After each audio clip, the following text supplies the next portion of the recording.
আসসালামু আলাইকুম ওরহমতুল্লাহ। আমরা আজকের ক্লাসে আলিফ থেকে ইয়া পর্যন্ত 29টি হরফ যখন শুধু হরফ থাকে তখন কীভাবে উচ্চারণ হয় এবং হারকাত আসলে কীভাবে উচ্চারণ হয় এই উচ্চারণের পার্থক্য সহ সহি শুদ্ধ শেখানোর চেষ্টা করব। আমি আশা করি পুরো ভিডিওটা দেখলে আপনাদের হরফের উচ্চারণ নিয়ে আর কোনো সমস্যা থাকবে না ইনশাআল্লাহ। সবাই মনোযোগ দিয়ে ক্লাস করবেন এবং অন্যরা যাতে শিখতে পারে সেজন্য ভিডিওতে একটি লাইক দিয়ে সাবস্ক্রাইব করে আমাদের সাথে থাকবেন। আসুন ভিডিও শুরু করি। আউযু বিল্লাহি মিনাশ শাইতানির রাজিম। বিসমিল্লাহির রহমানির রহিম। এটা আলিফ আমরা চিনি, এই উপর থেকে নিচের দিকে টান, এটা আলিফ। আলিফের মাখরাজ হলো উপরে দাঁতের আগা, নিচের ঠোঁটের পেট। আলিফ আলিফ, দুই ঠোঁট একাত্র হবে না। আলিফ, এই আলিফই যখন হরকত আসে, এই যে হরকত, এটা হরফ, এটা হরকত। হরকত হলো এক জবর এক জের এক পেশ। আমরা জানি এক জবর এক জের এক পেশকে হরকত বলা হয়। হরকতের উচ্চারণ তাড়াতাড়ি করতে হয়। জবর এবং পেশ থাকে হরফের উপরে আর জের থাকে নিচে। এই যে সবাই লক্ষ্য করুন, জবরে আকার প্রকাশ পায়, যেমন হামজা জবর আ। জেরে রসিকার প্রকাশ পায়, পেশে উকার প্রকাশ পায়। আ ই উ, আ ই উ। হরকত আসলে উচ্চারণ তাড়াতাড়ি, কোনো দেরি করা যাবে না। আ ই উ, হামজা জবর আ। এই আলিফে যখনই হারকাত আসে তখন কিন্তু এর নাম হয়েছে হামজা, তখন আর আলিফ নাম থাকবে না, হামজা। তাহলে হামজা জবর আ, হামজা জের ই, হামজা ফেস উ।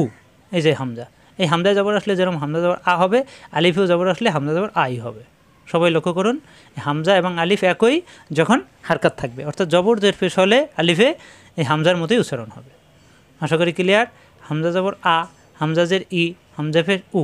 আলিফ উচ্চারণ করার সময় আলিফ অনেক বড় করা যায়, অর্থাৎ লম্বা করা যায়। আলিফ, উপরে দাঁতের আগা, নিচে ঠোঁটের পেট। যখনই জবর আসবে তখন হামজা জবর আ, হামজা জের ই, হামজা ফের উ। মুখের খোলা অংশ থেকে তাড়াতাড়ি পড়তে হবে।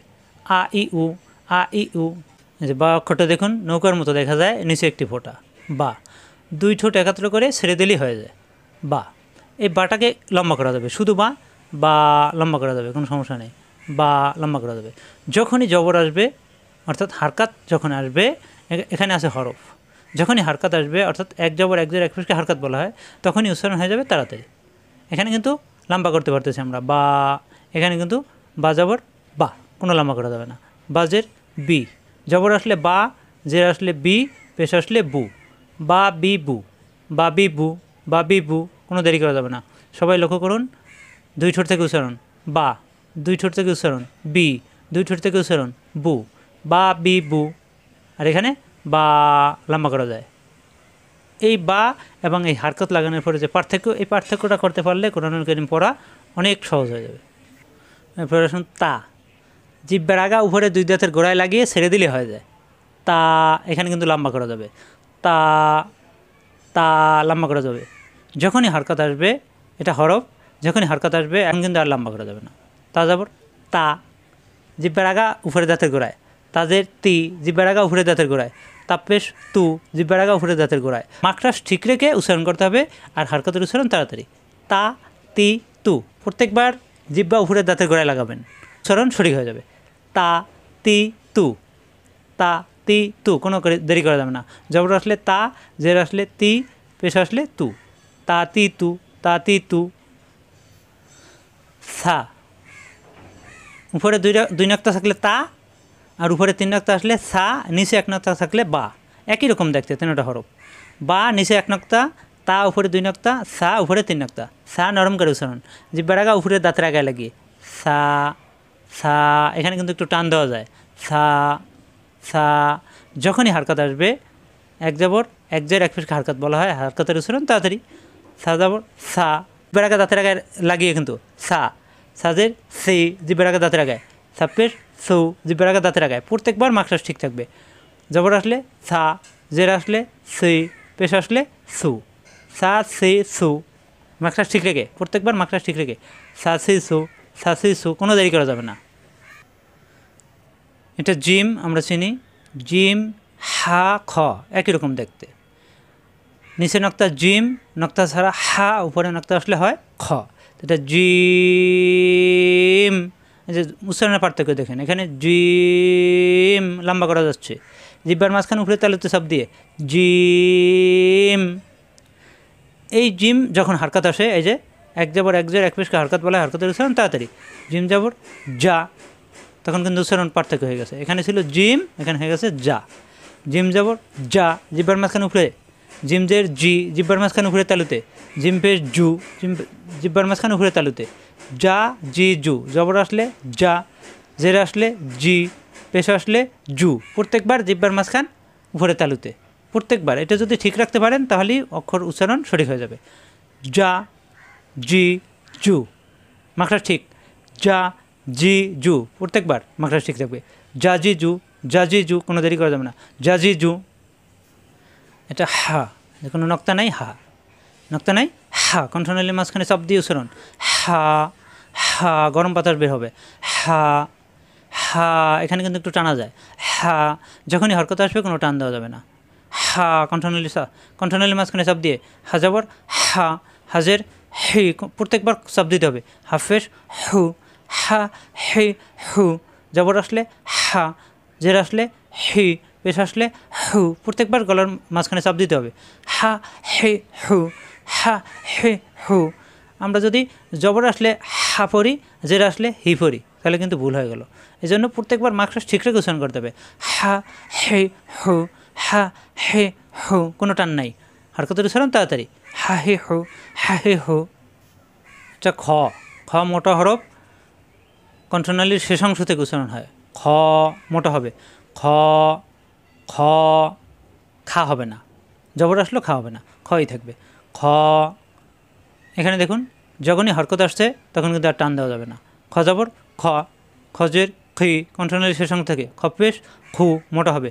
খ খি খু, খ খি খু, জবর আসলে খ, জের আসলে খি, পেশ আসলে খু। খ খি খু। এই যে বাংলায় লেখা আছে, বাংলা লেখা দিয়ে কিন্তু উচ্চারণ সঠিক হবে না। আপনার সবসময় মাখরাজ ঠিক রাখতে হবে। খ কণ্ঠনালীর ভিতর থেকে, অর্থাৎ শেষ অংশ। খ খি খু, খ খি খু, খ খি খু, খা হবে না। খ খি খু, খ খি খু। দাল, জিব্বার আগার উপরের মারিদাতে গোড়ায় লাগিয়ে। দাল, দাল, এখানে কিন্তু টান দেওয়া যায়। যখনই হরকত আসবে তখন টান দেওয়া যাবে না। উচ্চারণের পার্থক্যটা সবাই ফলো করবেন। এখানে দাল আর এখানে দা। দাল যাবর দা, দাল জের দি, দাল ফেস দু, প্রত্যেকবার মাখরাজ ঠিক থাকবে। জিব্বা উপরে দাঁতের গোড়ায় দা, জিব্বা উপরে দাঁতের গোড়ায় দি, জিব্বা উপরে দাঁতের গোড়ায় দু, দা দি দু, জবর আসলে দা, জের আসলে দি, পেশ আসলে দু, দা দি দু। হরকতের উচ্চারণ তাড়াতাড়ি, কোনো দেরি করা যাবে না। দা দি দু, দা দি দু। জাল, জাল, এই যা উচ্চারণ করে লাস্টিকে লয়ে গিয়ে থামে। জাল, কিন্তু এটা টান দেওয়া যাবে। যখনই হরকত আসবে জাল যাবর যা, নরম করে উচ্চারণ, জিব্বার আগা দাঁতের আগায়, কিন্তু কোনো টান নেই।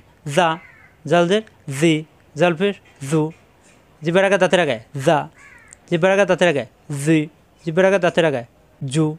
যা জি জু, যা জি জু, যা জি জু, জবর আসলে যা, জের আসলে জি, পেশ আসলে জু, প্রত্যেকবার মাখরাজ ঠিক থাকবে। জিব্বার আগা দাঁতের আগায় যা জি জু, যা জি জু, যা জি জু, যা জি জু, হরকতের উচ্চারণ তাড়াতাড়ি। যা জি জু, যা জি জু। র, জিব্বার আগার ফিট উপরে তালুতে লাগবে। র, র, এখানে কিন্তু লম্বা করা যাচ্ছে। র, পার্থক্য দেখুন, যখনই জবর আসছে র, রয় জবর আসলে কিন্তু রা হবে না, র জবর রা হবে না, রয় জবর রই থাকবে। র, রজের রি, রপেশ রু, মাখরাজ ঠিক থাকবে। জিব্বার আগার ফিট উপরে তালুতে। র জবর র, জিব্বার আগার ফিট উপরে তালুতে। রি, জিব্বার আগার ফিট উপরে তালুতে। রু, র রি রু, মোটা হরফ। র রি রু, র রি রু, জবর আসলে র, জের আসলে রি, পেশ আসলে রু, প্রত্যেকবার মাখরাজ ঠিক থাকবে। র রি রু, র রি রু, র রি রু, র রি রু, উচ্চারণ তাড়াতাড়ি, হরকতের উচ্চারণ তাড়াতাড়ি। র রি রু, র রি রু। ঝা, ঝা সফির হরফ, জিব্বা নিচে যাতে চাপ দিয়ে উচ্চারণ করতে হবে। ঝা, বাতাস বের হবে। ঝা, ঝা, এখানে কিন্তু একটু টানা যায়। ঝা, এটা হরফ, যখনই হরকত আসবে এক জবর এক জের এক পেশকে হরকত বলা হয়, হরকতের উচ্চারণ তাড়াতাড়ি। ঝা জবর ঝা, জিব্বা নিচে তাতে চাপ। ঝাজের ঝি, জিব্বা নিচে তাতে চাপ। ঝাপেশ ঝু, জিব্বা নিচে তাতে চাপ। ঝাপেশ ঝু, ঝা ঝি ঝু ঝাঝি ঝু। হরকতের উচ্চারণ তাড়াতাড়ি। জবর আসলে ঝা, জের আসলে ঝি, পেশ আসলে ঝু। প্রত্যেকবার জিহ্বা নিচে তাতে চাপ দিয়ে ঝা ঝি ঝু ঝাঝি ঝু ঝাঝি ঝু। হরকতের উচ্চারণ তাড়াতাড়ি। ঝাঝি ঝু ঝাঝি ঝু। এখানে ছিল ঝা আর এখানে ঝাঝি ঝু ঝাঝি ঝু। এখানে কিন্তু দেরি করা যাবে না। সিন, জিহ্বা নিচে তাতে চাপ দিয়ে, এটাও সফির হরফ। সিন, শক্ত হবে। সিন, এখানে কিন্তু টান দিলাম, এখানে কিন্তু টান দেওয়া যাবে না। সিন জবর সা, সিনজের সি, সিন পেশ সু। প্রত্যেকবার জিহ্বা নিচে তাতে মাঝখানে অথবা আগায় লাগিয়ে সা সি সু সা সি সু সা সি সু। জবর আসলে সা, জের আসলে সি, পেশ আসলে সু। মাকড়াস ঠিক থাকবে প্রত্যেকবার।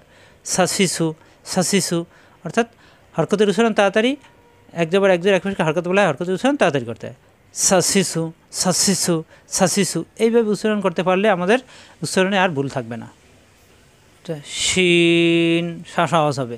জিহ্বার মাঝখানে উপরে তালিত সব দিয়ে শিন শিন। এখানে কিন্তু টান দিয়ে পড়া যাবে শিন। যখনই জবর আসবে শিন জবর সা, অর্থাৎ হরকত আসলে উচ্চারণ তাড়াতাড়ি। শিন জবর সা, জিহ্বার মাঝখানে উপরে তালুতে। শিনজের শি, জিহ্বার মাঝখানে উপরে তালুতে। শিন পেশ সু, জিহ্বার মাঝখানে উপরে তালুতে। সা শি সু সা শি সু। জবর আসলে সা, জের আসলে শি, পেশ আসলে সু। সা শিশু সা শিশু। হরকতের উচ্চারণ তাড়াতাড়ি, কোনো দেরি যাবে না। সা শিশু কিন্তু মাকড়াস ঠিক রেখে উচ্চারণ করতে হবে। সা শিশু সা শিশু। প্রত্যেকবার জিহ্বার মাঝখানে উপরে তালুতে সা শিশু। সদ, সদ সফির হরফ। সদ, জিহ্বা নিচে যাতে চাপ দিয়ে সদ। এখানে কিন্তু টান দেওয়া যাবে। যখনই হরকত আসবে সজ্জাবর স, কোনো টান নেই। সজ্জের সুই, সৎপেশ সু। সিনের মতো হবে না, উচ্চারণ একটু পার্থক্য আছে, ফলো করেন। সিন যাবর সা, এখানে সজ্জাবর স। সিনজের সি, আর এখানে সজ্জের সুই। সিনপেশ সু, সৎপেশ সু। স সুই সু, স সুই সু। একটু পার্থক্য আছে, সবাই লক্ষ্য করেন। স সুই সু। প্রত্যেকবার জিহ্বা নিচে যাতে চাপ দিয়ে স সুই সু স সুই সু স সুই সু স সুই সু। হরকতের উচ্চারণ তাড়াতাড়ি। জবর আসলে স, জের আসলে সুই, পেশ আসলে সু। স সুই সু স সুই সু। দদ, দদ, জিহ্বার গোড়ার কিনারা উপরের মাড়ি দাঁতের গোড়ায় লাগিয়ে দদ। মাকড়াস ঠিক থাকবে। দদ, এখানে কিন্তু টান দিলাম, এখানে টান দেওয়া যাবে না। দজ জবর দ, দজের দুই, দদ পেশ দু, দজ জবর দ। জিহ্বার গোড়ার কিনারা উপরের মাড়ি দাঁতের গোড়ায় দ, দা হবে না কিন্তু। দজের দুই, জিহ্বার গোড়ার কিনারা উপরের মাড়ি দাঁতের গোড়ায় দুই, দদ পেশ দু, জিহ্বার গোড়ার কিনারা উপরের মাড়ি দাঁতের গোড়ায় দু। দ দুই দু, দ দুই দু, দ দুই দু। দালের মতো হবে না। দ দুই দু। জবর আসলে দ, জের আসলে দি, পেশ আসলে দু। দ দুই দু, দ দুই দু। হরকতের উচ্চারণ তাড়াতাড়ি।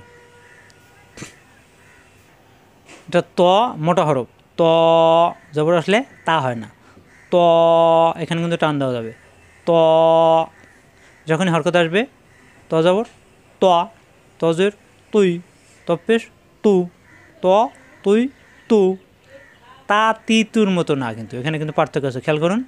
ত তুই তু, ত তুই তু। জিহ্বার মাঝখানে উপরে দাঁতের গোড়ায় লাগবে কিন্তু মোটা। ত তুই তু, ত তুই তু। জবর আসলে ত, জের আসলে তুই, পেশ আসলে তু। ত তুই তু, ত তুই তু। এক জবর এক জের এক পেশকে হরকত বলা হয়, হরকতের উচ্চারণ তাড়াতাড়ি। ত তুই তু, ত তুই তু, ত তুই তু,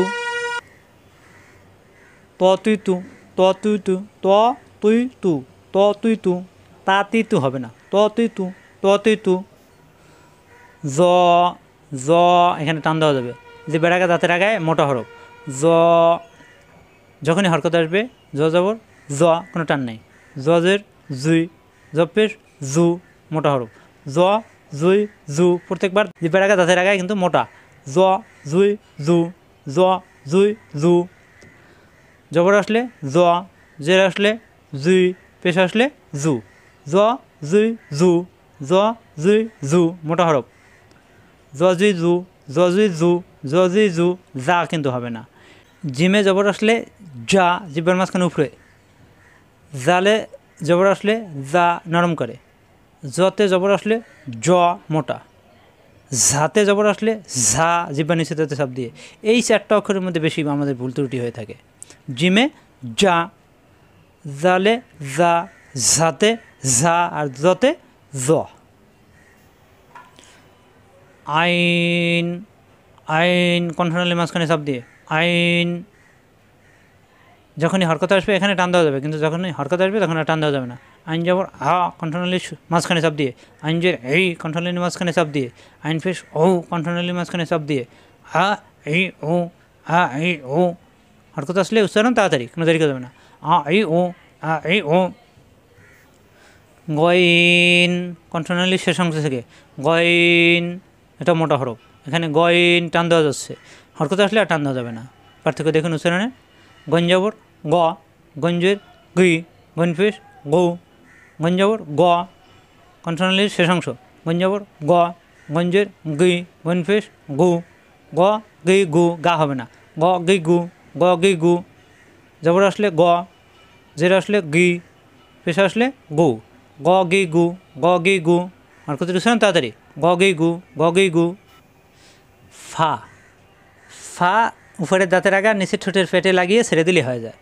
ফা, ফা এখানে কিন্তু টান দেওয়া যাচ্ছে, ফা হরকত আসলে আর টান দেওয়া যাবে না। ফা যাবর ফা, ফাজের ফি, ফাফের ফু, প্রত্যেকবার উপরের দাঁতের আগা নিচের ঠোঁটের পেটে লাগবে।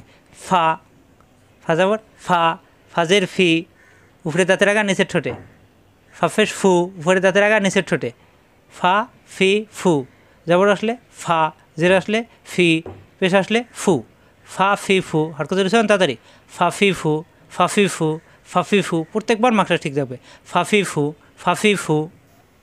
কফ জিব্বার গোড়া থেকে, কা হবে না, কফ এখানে কিন্তু টান দিতে পারতেছি আমরা, শুধু অক্ষর টান দিতে পারতেছি, যখনই হরকত আসছে পার্থক্য হয়ে যাচ্ছে।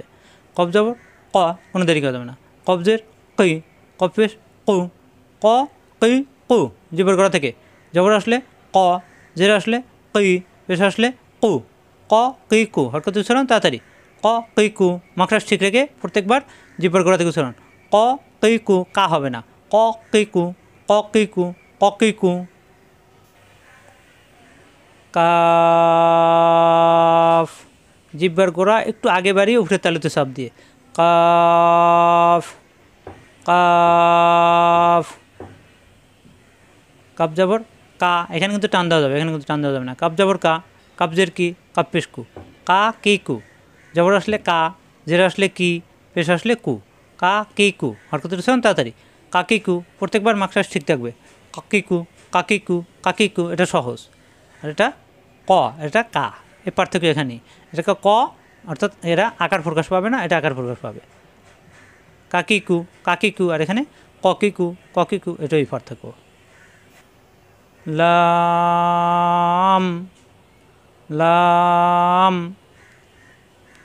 লাম যাবর লা, লাম জেরলি, লাম পেশলু, লালিলু, লালিলু। লাম এখানে কিন্তু টান দেওয়া যায়, লাম সহজ মাকড়াস, লয়কার লাম লাম, এই লাম বানান করলে লাম উচ্চারণ হয়ে যায়। লাম, লাম যাবর লা, লাম জেরলি, লাম পেশলু, লালিলু, লালিলু। জিব্বার আগার কিনারা উপরের দাঁতের গোড়ায় লাগবে, অর্থাৎ মাটিতে লাগবে। লালিলু, লালিলু, লালিলু। জবর আসলে লা, যেটা আসলে লি, পেশ আসলে লু, লালিলু, লালিলু। সহজ মাকড়াস, লালিলু। হরকত আসলে উচ্চারণ তাড়াতাড়ি, হরকত না থাকলে টান দিয়ে পড়া যায়। লাম, মিম, অর্থাৎ মিলানো ঠোঁট ছেড়ে দিয়ে আবার মিলালি হয়ে যায়, মিম। এখানে কিন্তু টান দিয়ে পড়া যাবে যখনই আমরা হরকত লাগাবো। এই যে দেখুন, এক যাবর এক জের এক পেশকে হরকত বলা হয়, হরকতের উচ্চারণ তাড়াতাড়ি। মিম যাবর মা, মিম জের মি, মিম পেশ মু, মা মি মু, মা মি মু। কোনো দেরি করা যাবে না এখানে, মামি মু, মামি মু। প্রত্যেকবার মাকড়াস ঠিক থাকবে দুই ঠোঁট থেকে, মামি মু, মামি মু। জবর আসলে মা, জের আসলে মি, পেশ আসলে মু, মা মি মু, মা মি মু, মামি মু, মামি মু, মামি মু। নুন, জিহ্বার আগা উপরের তালুতে, জিহ্বার আগা উপরের তালুতে লাগবে। নুন, এখানে কিন্তু টান দেওয়া যাচ্ছে। যখনই হরকত আসবে দেখুন পার্থক্য। নুন জবর না, নুন জের নি, নুন পেশ নু, না নি নু, কোনো টান নেই। না নি নু, এক জবর এক জের এক পেশকে হরকত বলা হয়, হরকতের উচ্চারণ তাড়াতাড়ি করতে হয়। না নি নু, মাকড়াস ঠিক থাকবে, জিহ্বার আগা উপরে তালুতে লাগবে। না নি নু, জবর আসলে না, জের আসলে নি, পেশ আসলে নু। না নি নু, না নি নু, কানি না নি নু, না নি নু, হরকতের উচ্চারণ তাড়াতাড়ি। না নি নু, না নি নু, মাকড়াস ঠিক থাকবে। না নি নু, না নি নু। ওয়াও, দুই ঠোঁট থেকে উচ্চারণ, কিন্তু দুই ঠোঁট একাত্র হবে না, মুখের ফাঁকা জায়গাতে উচ্চারণ হবে। ওয়াও, অজবর ওয়া, এখানে ওয়াও, এখানে কিন্তু টান দেওয়া যায়। যখনই জবর আসবে অজবর ওয়া, কোনো দেরি করা যাবে না। ওয়া, অজের উই, অপেশ উ, প্রত্যেকবার দুই ঠোঁট থেকে উচ্চারণ হবে, কিন্তু ঠোঁট ফাঁকা থাকবে। ওয়া উই উ, ওয়া উই উ, জবর আসলে ওয়া, জের আসলে উই, পেশ আসলে উ। ওয়া উই উ, ওয়া উই উ, এভাবে উচ্চারণ করলে ইনশাল্লাহ আপনাদের আর উচ্চারণে আর সমস্যা থাকবে না, হরফ উচ্চারণে। ওয়া উই উ, ওয়া উই উ। এটা হা, হা মুখ খোলা থাকবে, কণ্ঠনালী শুরু থেকে উচ্চারণ। হা, এখানে কিন্তু টান দেওয়া যাচ্ছে। হা, যখনই হরকত আসবে হাজাবর হা, হাজের হি, হাফিস হু, কোনো দেরি করা যাবে না। হা হি হু, হা হি হু, মুখ খোলা থাকবে। হা হি হু, আর লম্বা হয় কিন্তু হা হে হু, কণ্ঠনালীতে চাপ দিতে হয়, এখানে কিন্তু কোনো চাপ নেই। হা হি হু, হা হি হু, মুখ খোলা থাকবে। হা হি হু।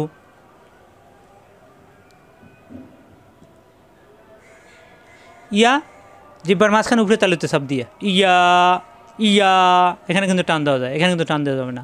ইয়া জবর ইয়া, ইয়াজের ই, ইয়া ফেস ইউ, প্রত্যেকবার মাকড়াস ঠিক থাকবে, জিহ্বার মাঝখানে উপরে তালুতে। ইয়া জবর ইয়া, জিহ্বার মাঝখানে উপরে। ইয়াজের ই, জিহ্বার মাঝখানে উপরে। ইয়া ফেস ইউ, জিহ্বার মাঝখানে উপরে। ইয়া ই ইউ, ইয়া ই ইউ, ইয়া ই ইউ। আশা করি এভাবে যদি সবাই হরফগুলো চিনেন এবং উচ্চারণ করেন, তাহলে হরফের উচ্চারণ নিয়ে আর কোনো সমস্যা থাকবে না।